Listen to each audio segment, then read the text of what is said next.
Well, hello everyone and welcome back to the Tin Barn. I'm Pragmatic Lee, and today's video is going to be a follow-up to my Wilton Vise restoration that most likely was the video I posted just previous to this one.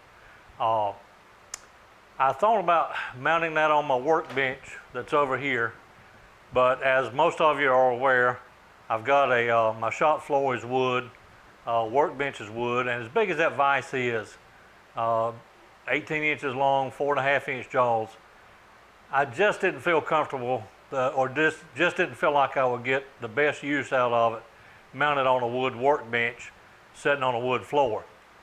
I've got a welding table that's made out of 6-inch channel iron, has a 40-inch by 40-inch, half-inch thick top on it, and I've got a small anvil on the corner of it. And I thought about mounting it on that as well, but that takes up welding space table. It's plenty stout. It takes several grown people just to move it, tractor to pick it up if you want to actually pick it up. But again, that would take up a lot of space on the top of the table that I didn't really want to lose for the few welding projects I do. So I've decided to build a pedestal for it. And the pedestal will sit on the floor, sit on the ground in the other part of my shop over here that's does not have a wood floor. It actually still has a gravel floor in it. But it will sit in there with the welding table. And the number one priority I had for it was it be plenty stout enough to complement that vise, as big as that vise is. So what I'll be using for the pedestal itself is a piece of 3.5 inch pipe. The walls on this pipe are 1/4 inch thick. Now it's rusted and pitted a little bit, but nothing that can't be cleaned up. So I won't get all the pits out of it, but it will be to the point that it's plenty usable. On the bottom of it will be a 12-inch steel plate, 1/2 inch thick. Pedestal will weld to that. Top of it that the vise will sit on is a 10-inch steel plate, again 1/2 inch thick. Vise will be mounted on this, the pedestal in between. This bottom plate, even though there's about, I think, 27 pounds between these two right here, that and with the pipe, I'm not sure what it weighs right now. But in any case, that's still not stout enough. So in just a moment, I'll show you what this is going to mount on. So hope you enjoy this video, and we'll commence with making us a pedestal. A few months ago, I did a video series on a pipe sander, pipe grinder, 1 inch by 30 inch, built on a angle head grinder frame. I told you during that video series that I was working on a rig to have outside that I could put the heavy rusty pieces in and clean them up out here without getting the rust and the dust all in the shop inside there. And this is what it is. This is an old Harbor Freight, I believe this is a 40-foot, might have been a 36 inch, 3 foot. This was a wood lathe. It was literally in a trash pile in a subdivision that my son-in-law happened to drive through and see it, and he picked it up and put it in the trunk of his car, thinking that I might be able to get some use out of it. That was been over a year ago. Well, it sat outside here. The head had been completely stripped out. The only thing that was left in the head was the spindle itself. The motor was gone. All the gears for the motor was gone. The tailstock was still on it. But it was rusted up. It was extended all the way out and was rusted up. I was able to free that up I gotta, still got, needs a little oil on it on the sliding part, on the ways. Of course, it's still sitting outside. These ways are gonna rust a little bit. But the spindle was threaded with a 1-inch thread. I had this 4-jaw chuck that I bought from my mini lathe, 7-inch mini lathe, several years ago, and had never used it on there. It's a 5-inch chuck. I got a 5-inch 3-jaw that I use on that little mini lathe. Works good. I never had a need for the 4-jaw on it until I got my bigger lathe. So I put that on there. I made just a little backing plate that would fit it in there. Not trying to be overly concerned with run out or getting everything perfectly lined. Again, this was in a trash pile. It was a wood lathe to begin with, and on top of that, it was Harbor Freight. So to get it right dead in with zero run out was going to be impossible to start with. But what I did was mounted a little gear motor on here.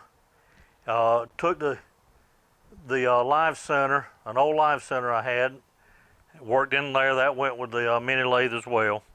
Mounted that on here, and as I turn it with the belt grinder, if I stand on this side of the lathe, ordinarily the side you would stand on the lathe, it tries to back the chuck off, which when I've got a piece that I'm using a tailstock with, that's not an issue.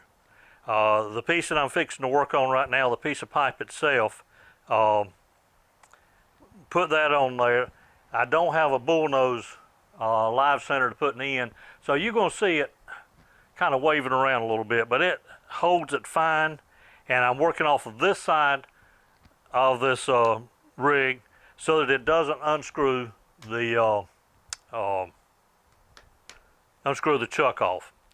So watch the dust fly.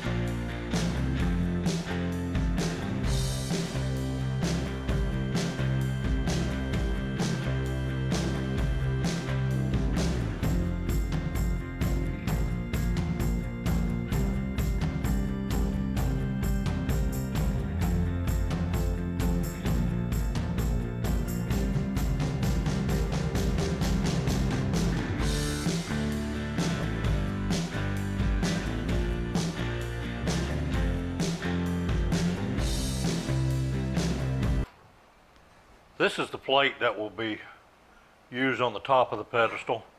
1/2 inch thick. This is 10 inches, 8 inches round. Pretty sure this is the 8 inch. No, I'm sorry, it's 10 inch. 10 inch round. This was a plasma cut, according to the guy I bought it from on eBay. Just like the bottom plate will be.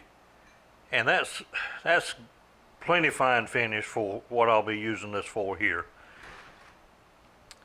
What I'm going to do is find the center of this and lay out the base to the vise. I'm actually recording this segment of the video during the vise restoration project. So I'm just going to use my center square here. Give me 2 or 3 marks on there, because I'm sure it's not perfectly round.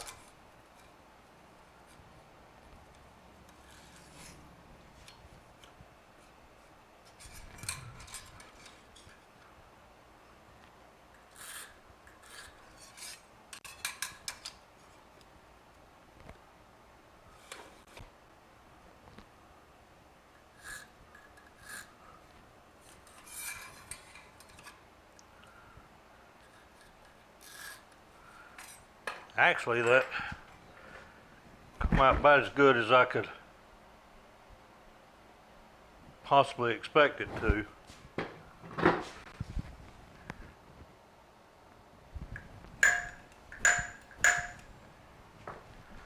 want a pretty good indentation in that.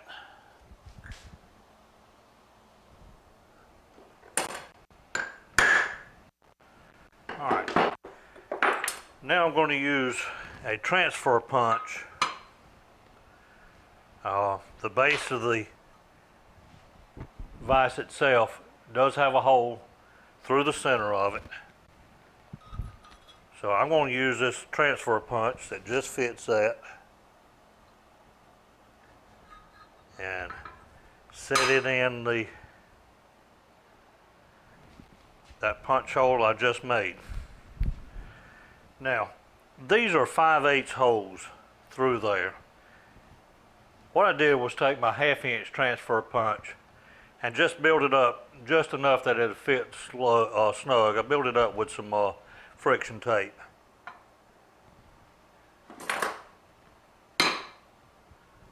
So all I'm wanting to do is just get a little transfer mark here.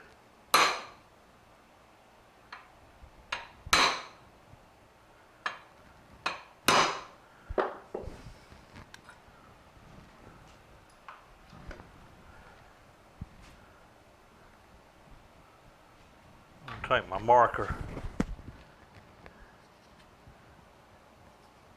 and get me a little, in case I lose it when I take the base off.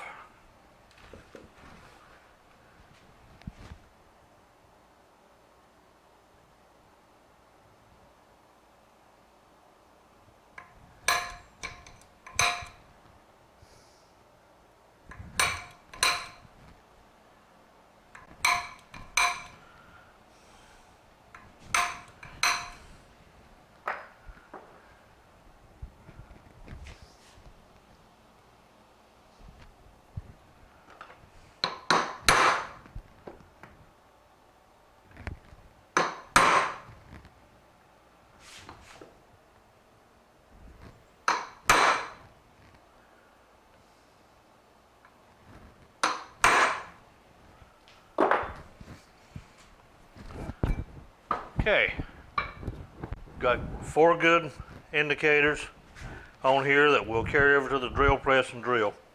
Reason I didn't use a bolt hole pattern layout on this, if you notice on the base itself, these 2 mounting holes here are at a wider distance between them than these 2. So it's not on a perfect circle. This is the base that I'll use for the pedestal. This will actually set on the ground, on the floor itself. This is a tractor wheel weight. As best I can find out and put the pieces together, my grandfather bought his first tractor pretty soon after the end of World War II, so probably 46, 47, something other like that.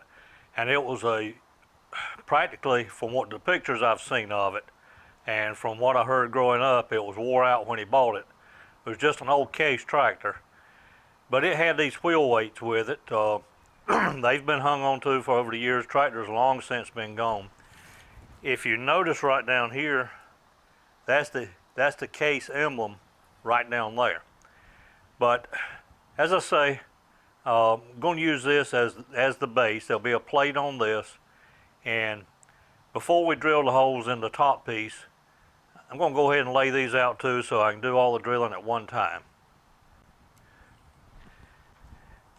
The distance between these holes from outside here to inside there is 10 inches. So that makes it same thing over there. So 10 inches on center, 4 of them.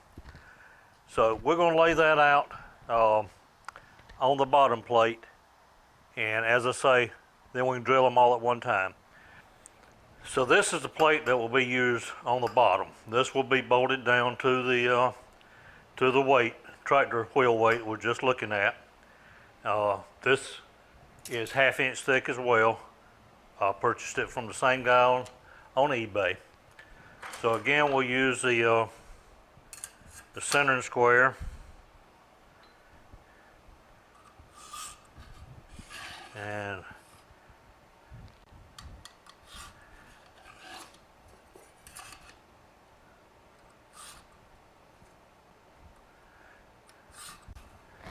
again, that one came out even closer than the other one. Uh,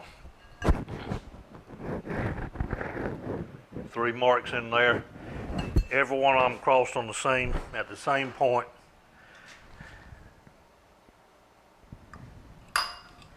And all I need there is just something for the compass point to ride in. We said those holes were 10 inches, 10 inches apart, 10 inches on center. So that means the radius is 5 inches. All right, my compass would not open up to 6 inches. It would only open up to about 4 3/4. I'm sorry. It wouldn't open up to 5 inches. So we'll set that aside and use this pair of dividers.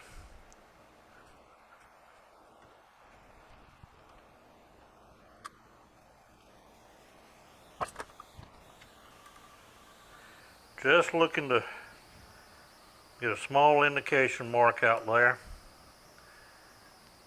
I think what I'm going to have to do is lay out a 90 degree grid on this and then scratch that with the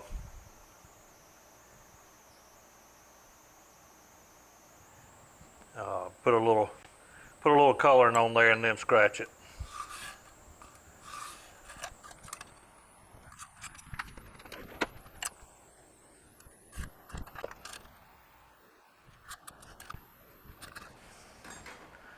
Okay, so now I can put just a little coloring.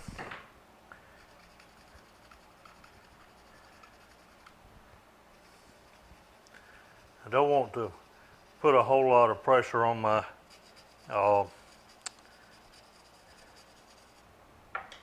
set of dividers here on the points on it.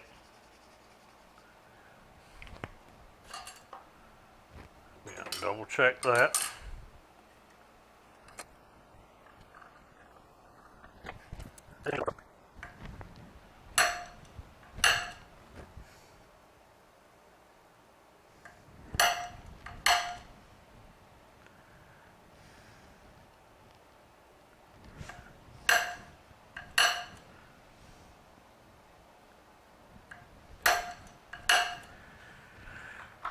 All right, so those are marked off. We can drill those now. I will use these perpendicular lines that I put in there too when I set the pedestal on there. I'll use these to line up the gussets with. I decided instead of trying to drill the holes in the top and bottom plates over on my little drill press. It's a bench top drill press, nice old one, but I don't really have a good way of holding the material on that. So I'm going to drill it here on the mill. And I promise you that every time I get ready to take the vise off the mill, I'm not going to video this part of it and show this setup. But I'm going to show it one more time in case maybe you didn't see it in my previous video.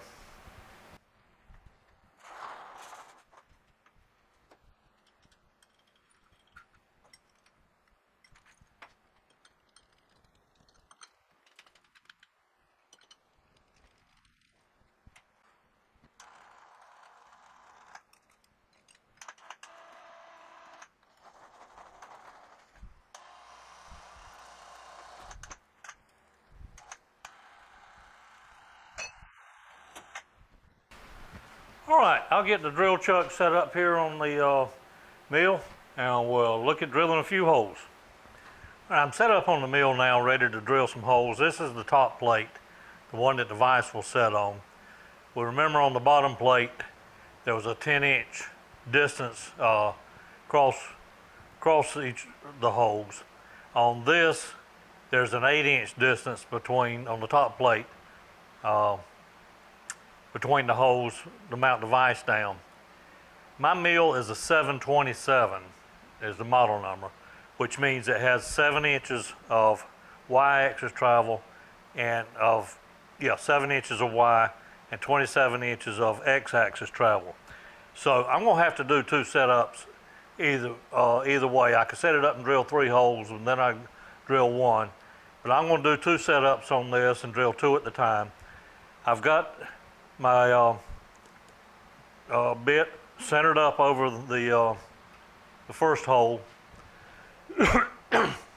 Excuse me.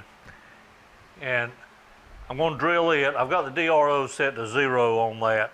So after we drill this, we'll move over and drill that one. Put the larger bit in, drill that out, and then bring the DRO back to 0.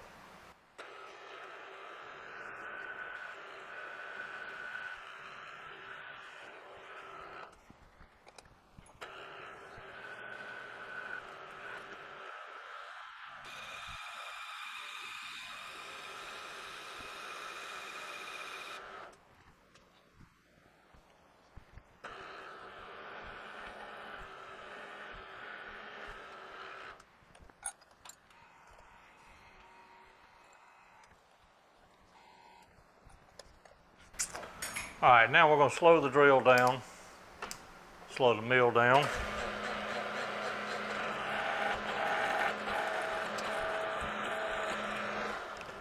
Now I can just bring the DRO back to digital readout back to 0 on both axes, and that'll have us lined back up with this hole.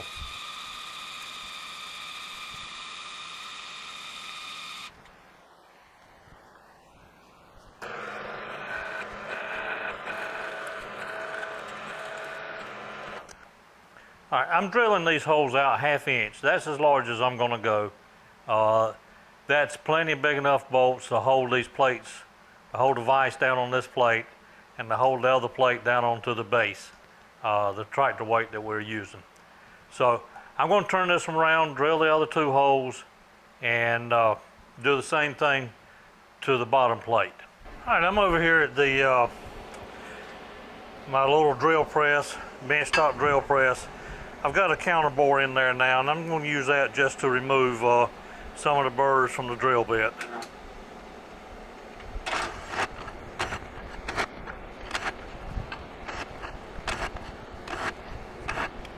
All right, I think possibly the next thing we need to look at is actually doing some welding.